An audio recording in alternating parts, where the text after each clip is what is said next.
भगवान शिव कथा. भगवान शिव यांना कसा मिळाला तिसरा डोळा? महादेव यांनी सांगितले. पार्वतीला यांचे रहस्य.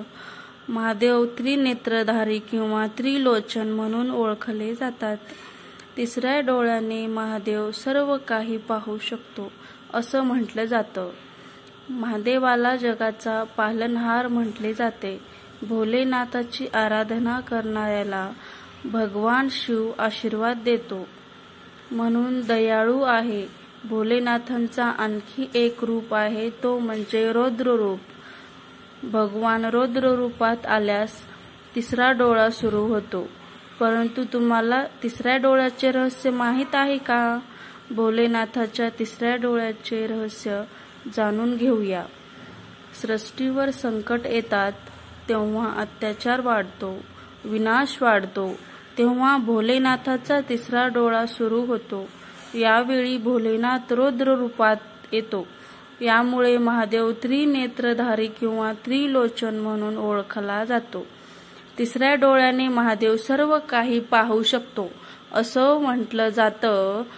तिसरा डोळा काय संकेत देतो? चला आपण पुढे बघूया. महादेवाच्या तिन्ही डोळ्यामध्ये भूतकाळ, वर्तमानकाळ आणि भविष्यकाळ सामावला आहे. हे तीन डोळे स्वर्गलोक, मृत्यूलोक आणि पाताळलोक दर्शवतात. महादेव तिसऱ्या डोळ्याचा संकेत देतात.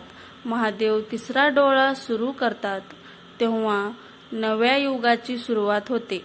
जाणून घेऊया तिसरा डोळा कसा मिळाला आणि केव्हा सुरू केला. असा मिळाला तिसरा डोळा. चला तर आपण पुढे पाहू. भगवान शिव हिमालय पर्वतावर एका सभेचे आयोजन करत होते. तेव्हा पार्वती माता तिथं पोहोचली. महादेव यांनी तिसऱ्या डोळ्यावर हात ठेवला. असा करताच जग अंधारात बुडाले. सूर्याची किरणं संपली. हाहाकार माजला.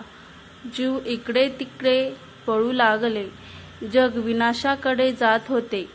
भोलेनाथ यांच्या ललाटवर ज्योतिपुंज प्रकट झाले.